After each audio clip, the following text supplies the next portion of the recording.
Hej, jeg vil nu vise dig, hvordan du tilføjer Exalife integration til din app i Loyalty Builderen. Først og fremmest skal du logge ind på Loyalty Builderen. Du trykker på din app. Du vælger navigation/sider.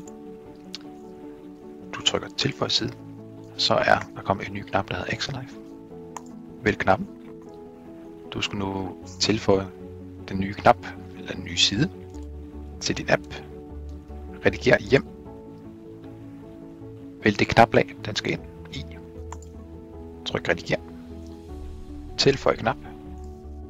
Vælg Exalife-knappen.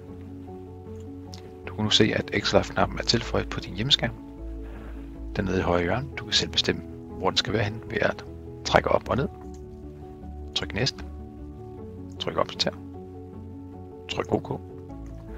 Det eneste du skal gøre nu, det er at genstarte din app 2 gange. Og så vil knappen være synlig. Husk, du skal også ind og sætte op, hvordan knappen skal opføre sig.